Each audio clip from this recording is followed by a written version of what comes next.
Hello and welcome to another C3 Stingray video. Today I'm going to take the headlight motor out of this parts car. We're going to take the whole headlight assembly out, rebuild the motor and put it back in and check it out, make sure it works okay. I already did the right side. This is an 84 parts car. So taking the headlight assembly out is the same in all C4 Corvettes, but the motor is only good from 84 to 87, the one in this one. So let's just get started. First, you'll need to unplug the headlights. One plug goes to the actual headlight, the other plug goes to the motor. Once you get that unplugged, there's a 13mm bolt that holds a bracket on that goes to, it's attached to the hood hinge.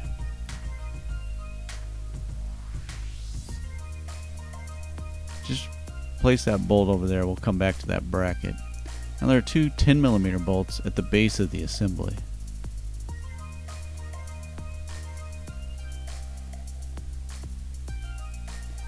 Now there's an 11mm nut that's still holding that bracket on that we took the bolt out earlier.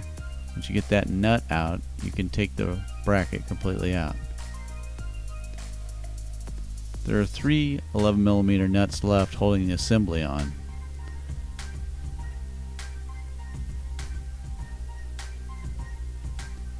Before you take that last nut off, make sure you hold the assembly because it will drop down. Once you get that last nut off, the assembly can be taken out.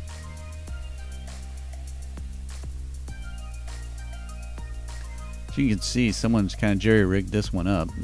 The plug was no good, so they kind of made another plug off a wire. Now we're going to take the cover off. There's two Phillips screws on one end. And to get access to the two back screws, you're going to have to manually rotate the headlight until you can get access to them. And this is T20 Torx screws on this.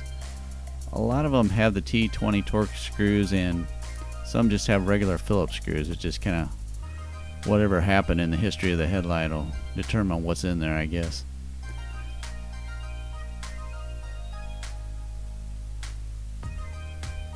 Once you remove the cover, now there are four 10mm bolts holding the lid on. Of course, if you were doing this on a nice car, you would want to put this down on a towel or something, a blanket or something, just to make sure you don't scratch anything. You'd handle it a lot nicer than I'm handling this, but this headlight doesn't really matter, so I'm just kind of doing what I got to do.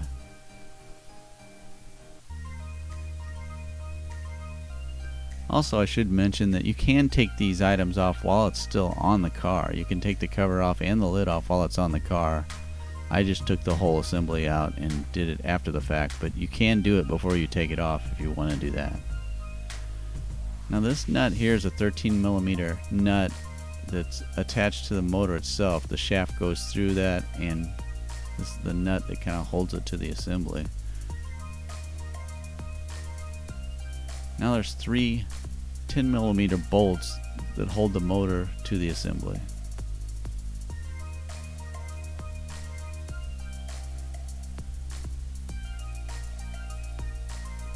Now the motor will come off. As you can see, the wire's kind of threaded through the bracket. You can just unthread this, and if you want to do more, you can take that little clip off and take it completely out, but I really don't see what need there is to do that. That clip's kind of difficult to get on and off and get the wires back in, so I just leave it together. Now you're going to take out the Phillips screws holding the two halves of the motor together. You're going to need something to kind of break it loose because it's sealed, and you'll have to like get a flathead screwdriver in there or something to break it loose, and once you get the seal broken, it comes apart pretty easy. And this is the inside of an 84 to 87 Corvette headlight motor.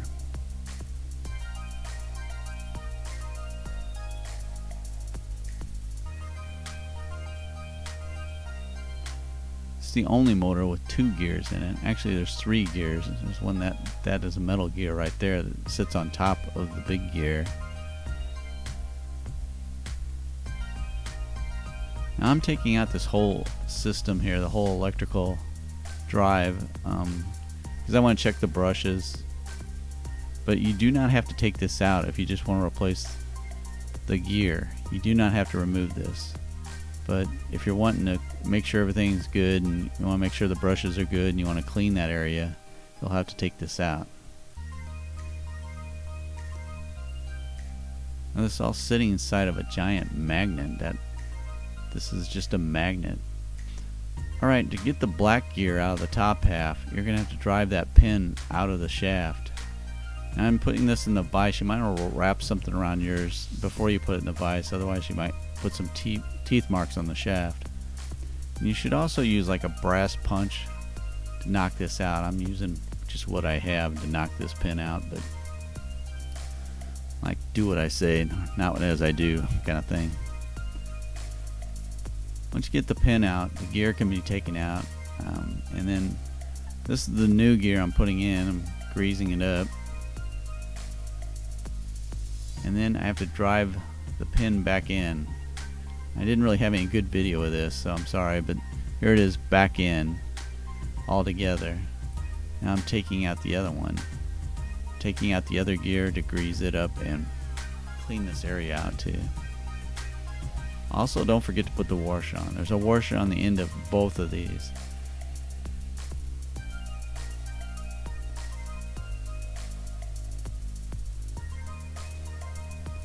You don't have to pull that shaft all the way out like I did.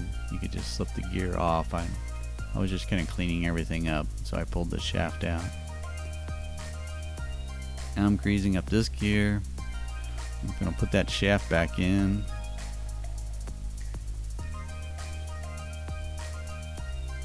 Now we're going to put the gear in.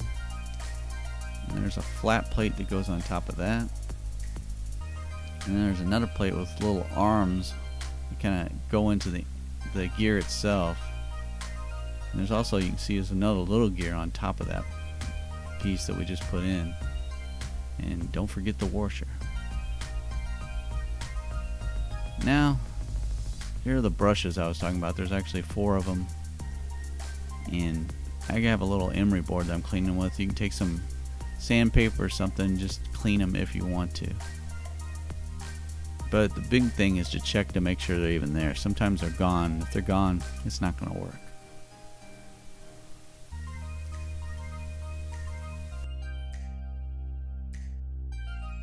I'm cleaning this with some electrical cleaner just to make sure there's good contact with the brushes. You can see that little plastic, I guess you would want to call it a bearing. It's a plastic bearing right there. That has to be put in a certain way. We'll talk about that in a minute. Now there are 2, well, right here is the magnet. It's a little notch that it fits in there. You'll feel it click into place. And here with this shaft here, there's 2 brass bearings, and they're flat on one edge and round on the other. You want to make sure the flat edge is up on top. They set right in. You'll be able to tell. And there's that plastic one I was talking about.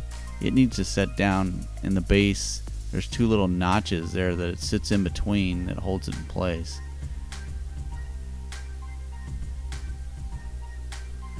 So here we're going to try to put this back in. Those brass bearings slide, and you can see, it's hard to tell in this video, but you can see where they go and how they go. Just make sure that the flat edges are up on top and the round edges are pushed into this plastic. Yeah, I mean, you'll notice this completely when you're putting it together. You can see exactly where it goes.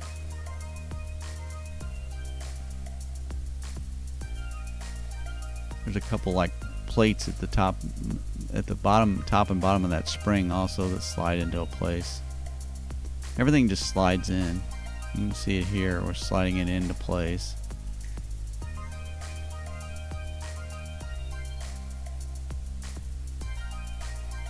And now I'm rotating that to get that in that notch.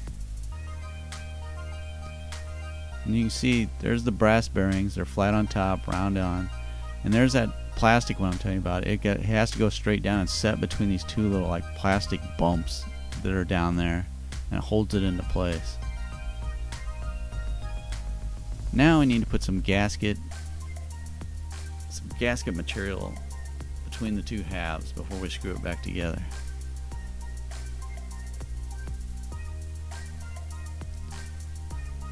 When you piece this together, sometimes you have to rotate the shaft to get it to kind of fall into place, because there's a gear sitting on a gear, so it needs to just kind of fall into place. Now you put the Phillips screws back in. I'm using a impact, but I have it set down to 1. I mean, it has no power at all. You don't want to ram these things in because it is plastic and they'll strip out pretty easy. Now we're going to test the motor. To run it down, you put the green wire on the negative and the gray wire on the positive. To run the motor up, you want the green wire on the positive and the white wire on the negative.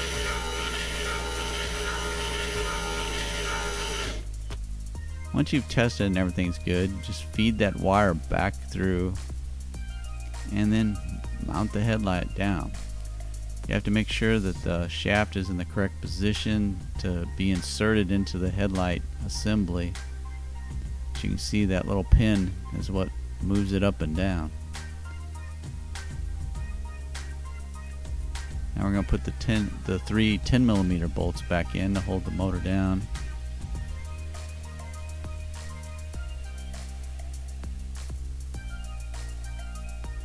Now we're going to flip it over and put that 13mm nut back onto the shaft.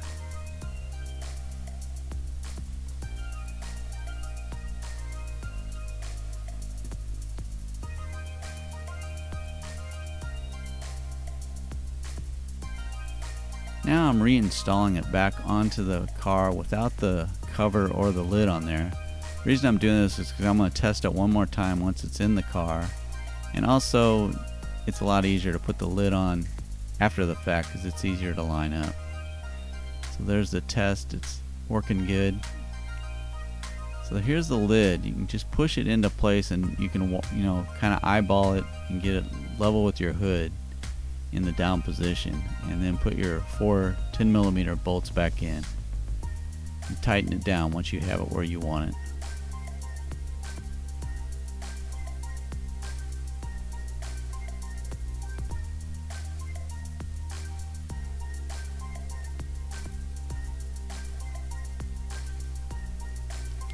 Now we're putting the cover back on. You can get the 2 Phillips screws on the top, and then you're gonna have to manually crank the headlight until you have access to those 2 T20 torque screws on the side.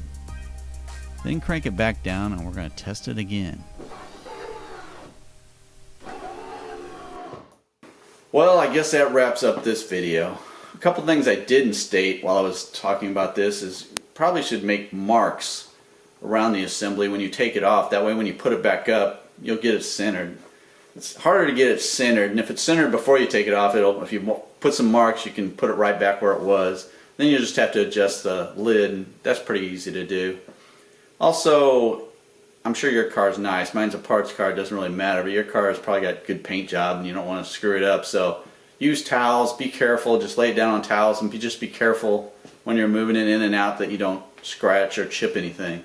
And remember, I sell the 84 to 87 large gear, the 84 to 87 small gear, the 88 to 96 gear with pellets, the 97 to early 2000 gear and gasket, the late 2000 to 2004 gear with T-brace, and the 68 to 82 headlight rebuild kit, all at c3stingray.com.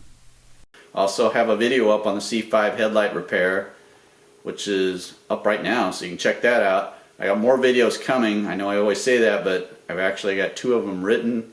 I just haven't had the time to shoot them. As you can see, I started in the daytime on this one, and I had to stop and go do other things and then come back to finish it, and it is midnight now, but I really wanted to get this done and get it up. So thanks for watching, and I really want to thank everyone who subscribed lately. I've gotten a lot of new subscribers. Hello. And make sure you hit the little notification thing, that way you'll know when any new videos come up. I really appreciate anyone that subscribes. It really helps me out. And I guess that's it. I will see you next time. See you on the road.